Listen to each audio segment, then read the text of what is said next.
Hey, it is 12 noon on Wednesday, which means it's time for this week's episode of Ask the Instructor. My name is John Chrisman. This show is brought to you by the Tampa School of Real Estate. We're here every Wednesday at 12 noon Eastern Time, helping you understand the technical side of the real estate industry. And when you're thinking about a real estate career, one of the most important questions to ask yourself is why.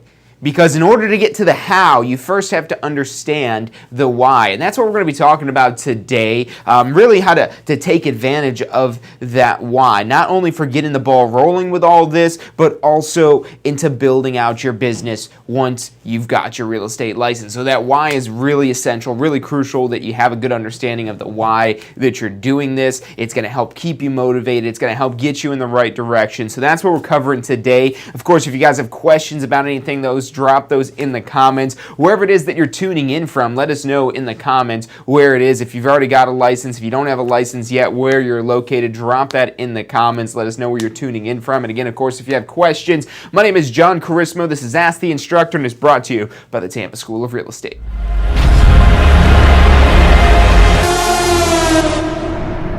You are watching Ask the Instructor. Absorb the knowledge. Become the expert.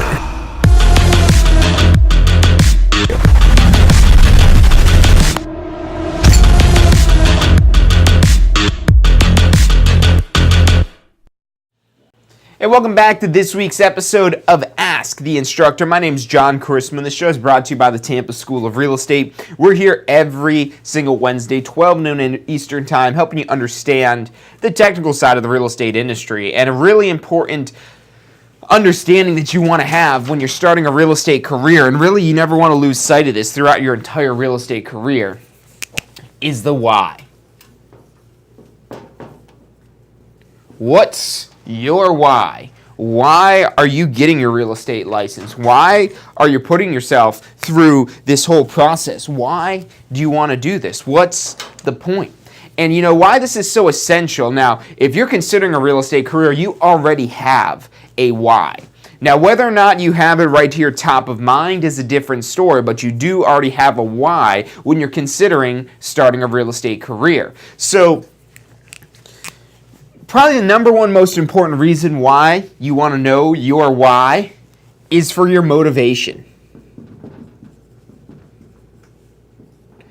So, you know, you've probably maybe seen people maybe make like a dream board type of thing before, or, you know, maybe you got a certain wallpaper on your phone that gets you motivated, that gets you excited for something it is that you want to do. You know, maybe it's a certain property you want to buy. Maybe it's a certain house that you want to live in. Or maybe not a certain house, but a certain level of house. Maybe it's a certain level that you want to provide for your family. Maybe it's a trip, or the ability to be able to take some sort of trip, or whatever it is that you're doing. Maybe to put your kids through school. Maybe to have some security by having some financial stability, or whatever the case may be. When you think about those things, that's what's going to get you going more so than taking a course. You know, maybe you're excited to take a course, but you're taking the course because of the reason why you're getting your real estate license. You're thinking of what you could do with that real estate license. Maybe you want to be able to help people. Maybe that's part of your motivation, that you're unhappy with what you're doing now because maybe you don't have that connection with people. Maybe you feel like you're not helping people like you could be. Maybe you exist to serve people. Now, I'm sure there's other motivations that go along with this as well. Because look, and I'm all for, you know, being selfless, helping others, and so on and so forth. But you got to be able to help yourself first. If you can't help yourself, you're going to have a much harder time being able to help others. So that's absolutely going to be part of the motivation. And again, understanding what's in it for me? What's in it for you that's going to get you going and starting this process? Because, you know, when you go take your pre-licensing course, so the pre-licensing course, there's a lot of laws and rules that you've got to remember. And a lot of the stuff you might go through it and say, when am I ever going to need to do this? When do I need to know this? Why is this important? Why do I need to know this?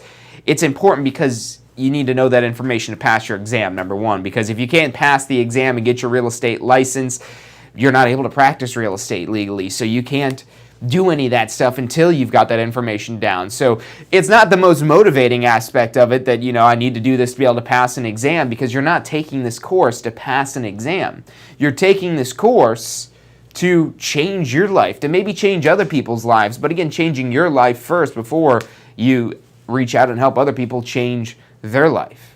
So again, that goes back to your motivation and what's going to help you power through this when you get to those points, those low moments that'll exist at some point during your career. It could be while you're taking the course. It could be once you've got your real estate license. It could be 10 years into your real estate career that, something's going on in your life that could be telling you to quit, that could be telling you to stop, that could be telling you not to do it, that could be telling you whatever it is. And maybe it's not something within, maybe it's something external, maybe it's somebody else that's telling you that, the thoughts that are more kind of defeating.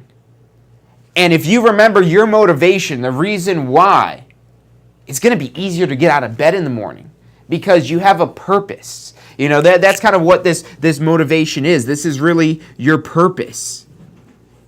And don't be afraid about this being a self-fulfilling type of purpose. Again, you got to be able to help yourself before you could help others.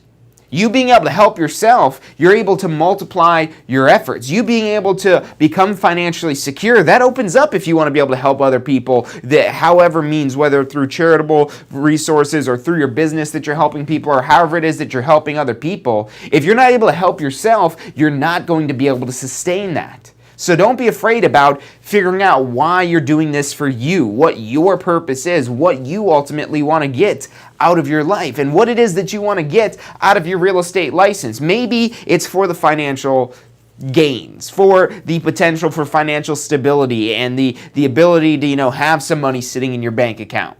Because if you want to make more money in real estate, it's easier to make more money in real estate than it would be to make more money in pretty much any job that exists out there, any sort of salary type of position. And you might maybe have some sort of potential for bonuses and things like that.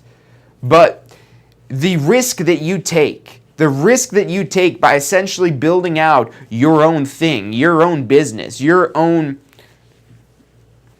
show, so to say, that risk that you take, if you're willing to take that risk, the rewards are greater. It's like investing in anything. You invest in, like, say, stocks. You invest in some sort of low-risk stock. If it's a low-risk stock, it's going to be more stable, but it's not going to have the payoff that a higher-risk stock might be. Now, I wouldn't recommend investing in stocks because you have zero control over the outcome of that. Whereas when you invest in yourself, you're investing in your own business, you could take that higher degree of risk, but now you have control over that risk that you're taking. You invest in something where you do not have control over it, and that could be investing in your current career. If you're not in charge, if you're not the CEO of your business, of your company, then you're not in control of your career. And there's a lot of things, even in real estate, you're not 100% completely in control. I mean, of course, there's the law that kind of controls us to a certain extent. There's our broker that will ensure that we're going to, act according with the law and make sure that we're doing things that are ethical, that are best for everyone's businesses, and so on and so forth. But you have much more potential. Yes, there is a higher risk associated with it, but that risk comes with a greater potential for reward. And if you're willing to put in that work, you could get greater rewards. And so if you want to be able to increase the amount of money it is that you make, maybe you're not so concerned with the money, but maybe you want to have more flexibility of things. Maybe you want to have more flexibility with your schedule. Maybe you want to have more flexibility with the ability for you to take some time off, or whatever the case may be. Yes, there's still going to be circumstances that you have to manage, but you now are in control of those circumstances rather than other people being in control and hoping, it works out like you want. Now, getting to that point, it's going to be a longer road. So, nobody just gets their real estate license and instantly has sales that fall right in their lap. It's going to have some work. It's going to have some input on your part to have that ultimate reward that you want. You have to invest in it. But the thing about investing in yourself, so maybe you're considering getting your real estate license, maybe you're considering starting a real estate business, maybe you're considering getting a real estate career. You investing in the licensing process, you investing in even just the course to get the real estate license. Yes, there's a lot of laws and rules, but there's also a lot of information that I guarantee you there's going to be information that you learn in this course. You could already have your real estate license, and I bet there's going to be information that you learn, even if it's stuff maybe that you forgot or that's been added new. So there's going to be information that you learn, and by you taking this course, even if it's just for your own purposes, maybe for your own investments or maybe for your own home that you're considering buying or selling, you're going to be more informed than the average person by having this information. And that investment, the investment in yourself, the investment in that information, you're not ever going to lose that. You could go bankrupt, but you're not going to lose the information it is that you've gained. Creditors can take all your money from you, but they'll never be able to take the education that you have. Now, what you got to do is just ensure that you're getting the right education, not just going to go dump some money and getting some sort of degree in some sort of nonsense that doesn't benefit you at all over the long run. But having actual technical, tactical information that you're able to use to better your life and ultimately be able to better the lives of others around you as well. Look, we're going to take a quick commercial break, but stick with us. I'm John Charismo. You're watching Ask the Instructor.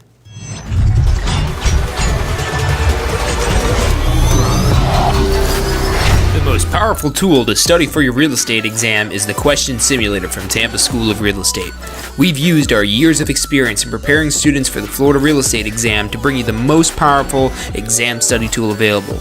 In the Question Simulator, you'll be able to go directly to a particular unit so you can focus on the sections where you need the most practice.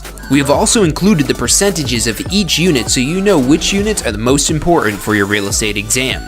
Every question will immediately give you detailed feedback, which is almost always more important than the question or the answer themselves.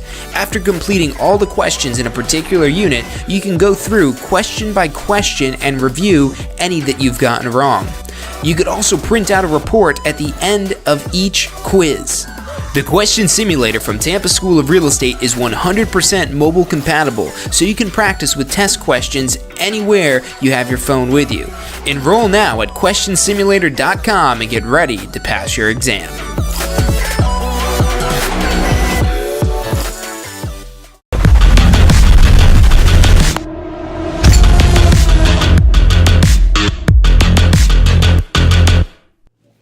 Hey, welcome back to this week's episode of Ask the Instructor, where we're talking about why, motivation, your purpose, the reason why you might start a real estate business, get a real estate career, the whole thing about why you want to do anything real estate related.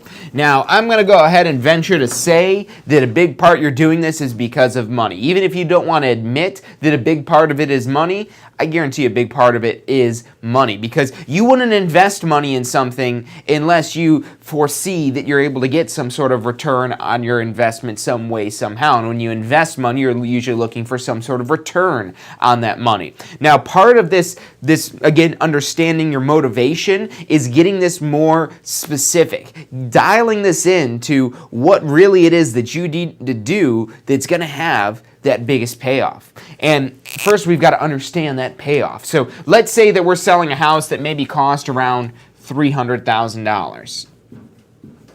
So say we've got a $300,000 property. Now let's say we're charging a 6% commission. So $300,000 at 6% is $18,000. Now what typically happens with this here is so this house, this listing essentially that we might have, that we've listed for sale, that we list a $300,000 house for sale, we go to the seller and we negotiate with the seller that they're to pay a 6% commission, or maybe 5% or 7% or 8% or whatever it is that you negotiate with that seller. Now, when you negotiate this 6%, you're not just negotiating for yourself, you're typically negotiating for whoever sells the property as well. So you're listing the property for sale, you're marketing the property for sale, But typically what happens is you're going to put the property into the MLS, the multiple listing service. And when you put the property into the MLS or the multiple listing service, what that does is it pushes that property out, not just to a bunch of different websites online that consumers go onto, but to every broker and agent that has access to the MLS database. And this is where if you have a buyer that wants to find a property, that wants to buy some sort of property, whether for a home or investment or whatever the case may be, you would go through the MLS and help them find that property. Now, part of the reason why the MLS, the multiple listing service, exists isn't just to be a secret database for realtors, but it's designed. It was actually, the idea was conceived back in the late 1800s. So back in the late 1800s, if you wanted to practice real estate, you actually didn't need a license back then to practice real estate, at least not in Florida.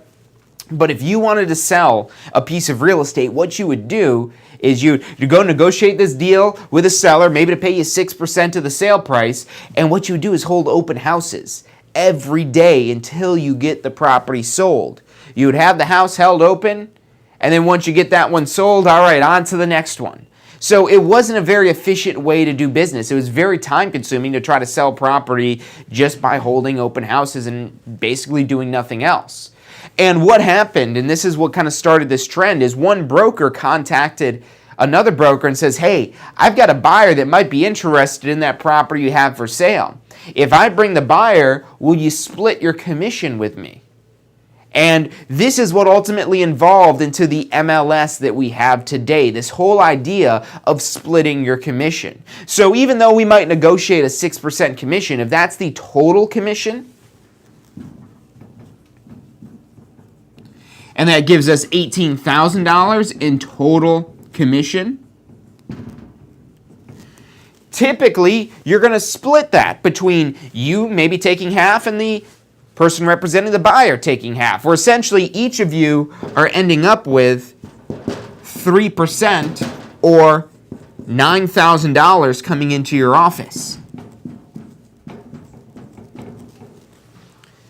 So $9,000 coming in. Now, what happens if not only you list it for sale, working with the seller?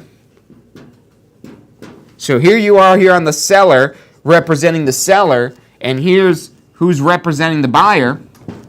You might wonder what happens if you represent both. What if you do list the property for sale and you put it in the MLS, but on top of that, and you're doing some advertising and you're really going out there trying to get that property sold, and you actually find the buyer for that property as well. So now when you find the buyer for the property as well, what does that mean? Well, that means not only do you get this 3% for listing the property for sale, for working with the seller, but also the 3% here for working with the buyer. So you're getting that whole 6%, or your office, I should say, is bringing in that whole 6% commission. So now that brings us down to the $9,000 here. And whether that's $9,000 or $18,000, let's just kind of say that we're only representing the seller here. We're not representing the buyer. Now we take this $9,000, and in Florida, you're not allowed to practice real estate independently unless you are a real estate broker. Only a real estate broker is able to practice real estate independently. Now, when you're starting your real estate career, you can't initially get a real estate broker license. You need to have so many years of experience, at least 2 years as the law currently is, of experience in the last 5 years to become a broker, on top of additional courses and additional testing that you have to complete to be able to get a broker license in Florida, and some other requirements to even start a brokerage in Florida that you'll have to meet. So what that means is, as a sales associate, you're required, if you want to practice real estate, to be associated. The sales associate must be associated with a broker. And so you associating with a broker, this broker ultimately is there really to serve you. And that's the way it should be. Whether or not that actually is the case with the broker you might join, there's tons of different brokers out there, and there's going to be different brokers that are better for different people. There's no one-size-fits-all for all agents and all brokerages. Otherwise, we'd have a bunch of brokerages that are all the same. There's different brokerages that appeal more for different agents. Now, typically with these brokerages, there might be some sort of commission split. And that's maybe how the broker plans to make money. The broker is serving you, they're providing tools and the accountability and the requirements that you need to fulfill to be able to practice real estate, but also the tools, maybe websites, business cards, leads even, or training or technology or whatever it is that broker offers. Again, there's different assortments that the broker offers depending on who the broker is. And again, that's kind of on you now to find out which one is going to be the best fit for what you're trying to do in real estate. And that's another reason why understanding your why and your what and your how and what it is you want to do in real estate is so important, so you align yourself with that correct broker who's going to help you be the most successful that you can be. But a way a lot of brokers make money is through a commission split. And the commission split might specify, we'll just say it's 70-30. Which, what does that mean when you say a 70-30 commission split? A 70-30 commission split would mean typically that the sales associate gets 70% of that $9,000 and the broker gets 30% of that $9,000. So what that math ends up boiling down to here is about, what do we got, $2,700 that goes to the broker. And we're walking away with $6,300. Now, when you look at this, and you look at these numbers, and you first see that $18,000 number, and you understand why you're splitting that with the other broker, because they're the ones that represented the buyer, and then you're down to $9,000, but then you look at that and you say, wait a minute, I'm only getting $6,300 of that entire $18,000 that I negotiated with the seller? Why? And maybe you understand this one. We'll get to dealing with, let's say, how the buyer might be getting paid in this particular example here. But then you say, why is this broker getting $3,000 of my commission? What makes them entitled to my $2,700 here? Well, the way it is, I always recommend that new agents think of this, is rather than thinking of that 30% or that $2,700 or whatever that number comes out to be, rather than thinking of that as the broker taking that money out of your pocket, they're helping put this $6,300 in your pocket. And that really should be the way it is. That should be the value exchange that's occurring. Now, if you don't think that your broker is providing $2,700 worth of value or whatever the brokerage split is, you're in the wrong brokerage. You're in the wrong brokerage, or you have a bad deal negotiated with that broker for them taking this $2,700 and you're not getting $2,700 worth of value. But if you're a new agent and you're aligned with that correct broker that's best for you, best for building your business, and best for all that other stuff, you'll understand why the broker gets that $2,700 or whatever, the 30 or maybe 20. And there's higher commission splits in this as well, where higher for the sales associate or higher for the broker. Maybe this is just 50-50, maybe it's 60-40, maybe it's 90-10. It could be split up however it is, again, that's negotiated between you and your broker. But again, think about what it's putting in your pocket. Now, something that is popular, and that's why I want to talk about this other side of this example over here, something that's gained a lot of popularity over the years is what's known as a 100% broker. So a 100% broker, the way they're typically making money is rather than charging a large commission split, there's some sort of fees that they're charging, whether that's a monthly fee, an annual fee, a per transaction fee, maybe some combination of them, but they're charging fees rather than a percentage of your commission.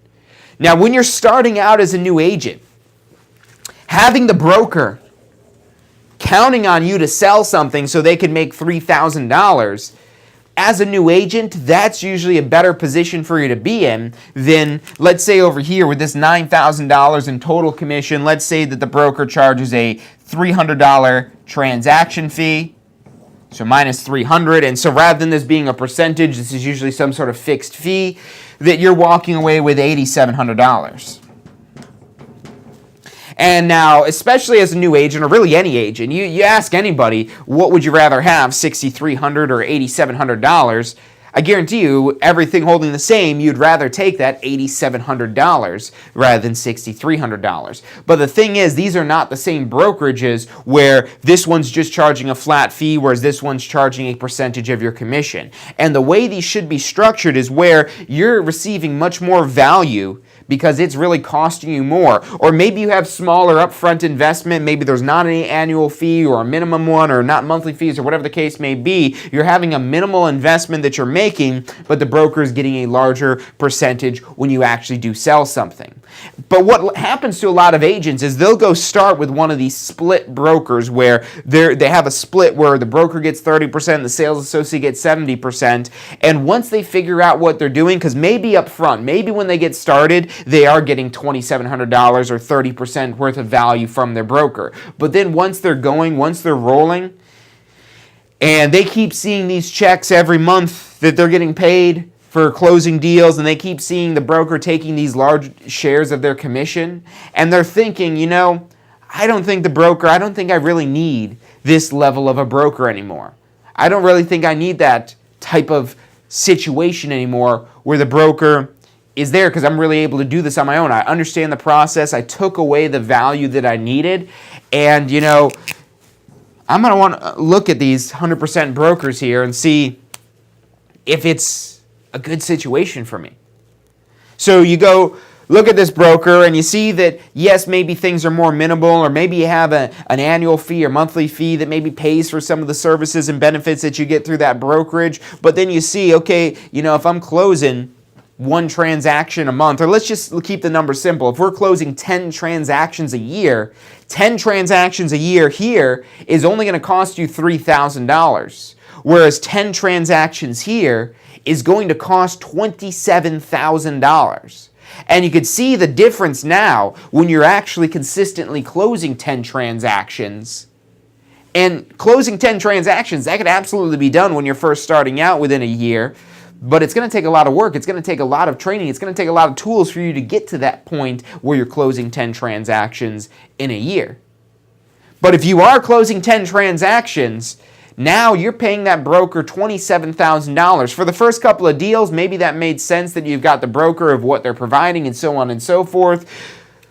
But then $27,000 versus $3,000, that one seems like a pretty big disparity that we have. And that's why these 100% brokerage concepts have grown so rapidly recently, because they're taking the experienced agents that were with split brokers, and the game of a broker has changed a lot over the years. Before we had technology that we have today, and before the resources that are available today were available, back when the MLS wasn't online, you used to have like books for the MLS, these big, thick like catalogs of the properties that are available, and full color printing. That these things were expensive, and the broker would order them in to have a copy of those MLS books at the office.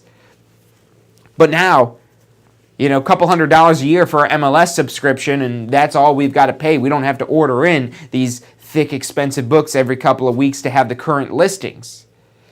And this split concept here, at least with the higher splits, you can still find some brokers that'll take 50% commission and you keep 50, where it's a 50-50 even split, but those really aren't too popular much anymore. 60-40s, those are even falling by the wayside. They're having to change their business models. The 70-30, now as a new agent, if you wanted me to give you some sort of number, and there's no perfect number for everybody, but if you wanted a recommendation as a new agent of, what would be a split that would be a fair split, I would say 70-30 is a good split. And you'll see a lot of brokerages that do start their agents at a 70-30 commission split. And there are some brokers out there where you start at 70-30, and then once you get to a certain number of transactions a year, you cap out. So maybe it's not $27,000 for 10 transactions. Maybe you cap at, let's say, $16,000. But what happens typically with these capping style brokerages is once the end of the year comes and now it's January all over again, you reset back down to this initial 70-30, and you've got to build your way back up to that commission split again. And the brokers that are doing this, they're typically seeing them losing agents to these more simple, straightforward, but again, less that you're getting. You'll still have to make some investments for maybe your own technology, maybe the technology you had with this brokerage firm, you're figuring, okay, it's not worth $27,000 a year, but now you have to make that investment on your own. But for that difference of 27 versus 3,000, that's a $24,000 difference across 10 transactions. That $24,000, maybe you just use it to give yourself a pay raise, but think of what you could invest in your business for $24,000. And that's really the question you want to ask if you're considering making some sort of move like this to change from a split broker to a 100% commission type of broker is who's going to spend that $24,000 to have a larger impact of your business? Is the larger impact of your business going to be made by your broker investing that $24,000 they collected from you? It could be. Maybe this broker is really building out their brokerage to be the best brokerage that's out there, and they're not just pocketing that $24,000 that is coming from that extra $24,000, or really $27,000 total that's coming from your commissions. Maybe they are reinvesting in the brokerage, and you, across all the other agents they're able to make massive investments. Or maybe that's not quite the case. Maybe the brokerage is pretty status quo and things are kind of plateaued and things aren't really changing much. There's not new value being added. And you're thinking, I could take that $24,000 and maybe invest it in advertising, invest it in having not only a new website, but a website that you're able to advertise. Or maybe you're hiring a part-time assistant, or maybe even a full-time assistant with $24,000 extra that you have in a year. And maybe now hiring that assistant, you're able to have a higher production level, so it's not just those 10 deals you're closing. Maybe the next year you move up to 15, 16, 20, 30 deals. And this is where you've got to think of ultimately what it is that you want to do, where it is that you want to be in your real estate career. Maybe you just want to be the solopreneur, the one sole real estate person and just a one-man or one-woman type of operation, one-woman show. There's nothing wrong with that, but you don't have the same potential as if you hire an assistant, or you're building out a team and you're building out something bigger than yourself. But that's not for everyone. It does take much more work and a much higher level of knowledge and adaptability to be able to get to those levels than it would be to just sell as a one-person operation. That one-person operation, if you're closing 10 deals a year at $9,000 each is $90,000. I mean, minus the $3,000 that you have going to your broker. And of course, you might have some other expenses that will be expenses of you doing business. But maybe you're still walking away with $75,000, $80,000, and you're happy maybe with the $75,000, $80,000. If that's the case, you don't necessarily need to do any more. Just keep doing what you're doing and don't slip up. Don't let things slip away from you. Now, if you're looking for my recommendation on this, push yourself for a little bit more. Maybe bring in, because this will be a learning curve. Now, it could be where you invest in this assistant and you're not really good at managing other people and things end up going badly. And that might be the case where unless you're able to adapt yourself or maybe bring in somebody who's also now able to manage the people, and this is, again, building your business more further down the road. But this doesn't even become a question until you've accomplished really this first milestone of being able to start the business, to be able to jumpstart this business and start getting it successful on your own. And there's other things you could look at this as well. Maybe you're not that person that wants to be the leader, the person that's in charge. Maybe you want to be part of some sort of larger organization, but you don't want to be the one that's in charge of that. That's where you could join maybe some sort of real estate team, and maybe you play a big role in that real estate team, but you're not ultimately the one that's in charge of that team. And it comes down to what it is that you want to get out of your real estate career, what it is that you're looking for, why you're doing this, because understanding the why will help you figure out the how and figure out how those two can align together to ultimately be a win-win for everybody that's involved in this whole process. So, I know we talked about a lot here, and this whole idea of why, this whole idea of your motivation, of your purpose, of the reason why you're doing it. It's a very theoretical, arbitrary, ethereal type of concept here. But it's something that you want to try to understand. It's so up in the air, the more you could dial in, and that's why I wanted to do this quick exercise of just kind of walking through here so okay, why am I doing this? I'm doing this to, make some money from selling houses. Okay, how much money am I going to make? Well, if it's $300,000 with a 6% commission where I'm just representing one side of the sale and have a 70-30 split with my broker, I'm walking away with $6,300. Or maybe you're at the 100% split with a $300 transaction fee that you're walking away with $8,700, or again, whatever the case may be.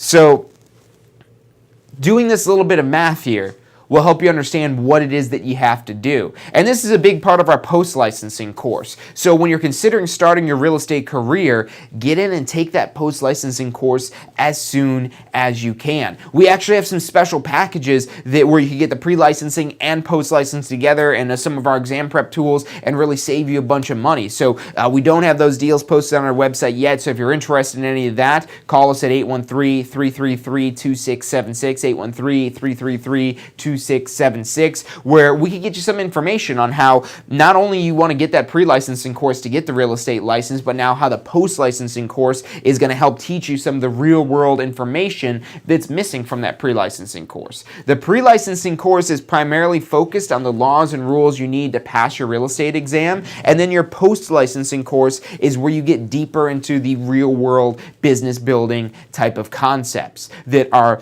not important for some sort of state exam, but now important. You've proved that you know the laws and rules by passing that state exam. Now it is a requirement to complete that post-licensing by your renewal deadline, but you could have up to 2 years. It's depending on when you get licensed, anywhere between 18 and 24 months from the date that you got your real estate license, that you've got to do this post-licensing course. And like most agents, and I'll be honest with you, that's the way I started my real estate career, and it was probably the earliest, biggest regret of my real estate career of not taking that post-licensing course sooner, because when I did take it, I found out how much information is in there, that it wasn't just the pre-licensing course all over again. It's now, talking about how to manage your business, how to build out a business plan, how to actually make money with your real estate license. So that's such an essential course. Now, it's not going to teach you everything, but it's going to get you started in the right direction. And before you even go register with a broker or even interview a broker, complete the post-licensing course so you're understanding what it is that you're doing with your business, how it is that you're planning on making money, and whether or not that broker is going to align with what it is that you want to do with your real estate license, because there's so many brokers that are out there and they're all going to tell you that they're the best broker for you. But what you've got to do is you got to do your due diligence. You've got to find out which one really is the best broker for you, which one really has the right tools, the right training, the right programs to make you the most successful real estate professional. And if you don't know what to ask, you're not going to know what to ask. You're not going to know the right questions to ask, and you might end up making a bad decision with joining that broker. Now, taking your post-licensing, you're not going to know everything about real estate. It's still very tip of the iceberg. You're working your way down, learning new information every day throughout the life of your real estate career, but it's so much more important information, at least for growing your business, compared to the pre-licensing course, where the primary objective is getting you to pass that licensing exam. So get the post-licensing course as soon as you can, and that's really a great start.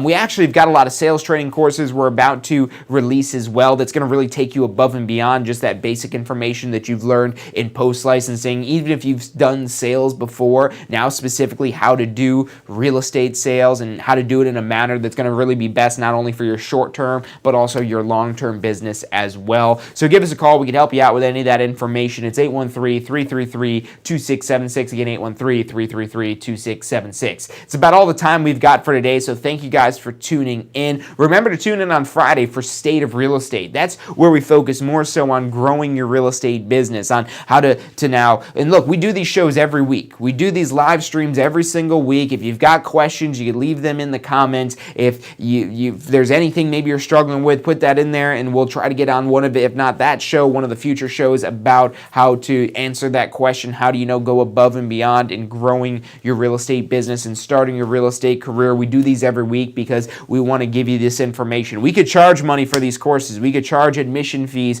to these Ask the Instructor and State of Real Estate shows that we do every week, but it's our little way of giving back to you guys at no charge, because we know if we give you this little bit of information here that we're doing on these live streams, you're going to really find a lot of value in the courses it is that we have to offer. So thanks you guys for tuning in. Remember to tune in on Friday, 12 noon Eastern time, same time, same place, just on Friday, 12 noon Eastern time, State of Real Estate. That's all the time we've got for today. I'm John Chrisman. The show's brought to you by the Tampa School of Real Estate, and I'll see you on Friday.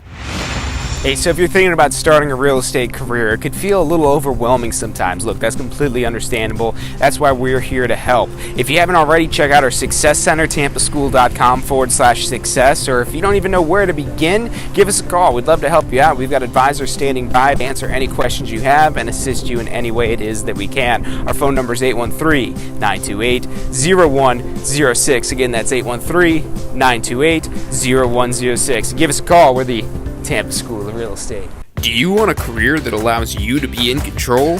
With a career in real estate, you'll get to call the shots. Whether you're looking at starting part-time or want to become the next top agent, a career in real estate makes it possible.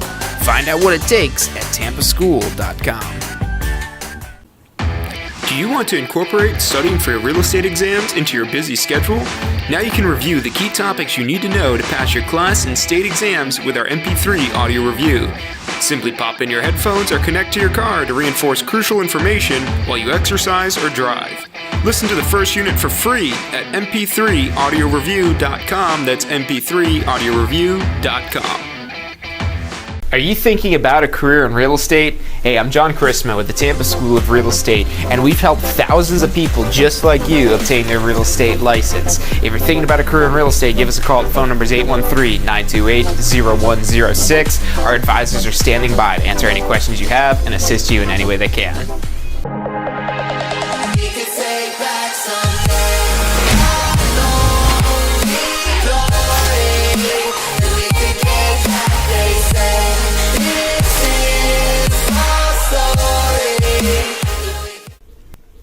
Hey, if you're enjoying the show today, which I'm sure you are, be sure to hit like, subscribe, post your comments, share with your friends and family. Thank you guys so much for watching.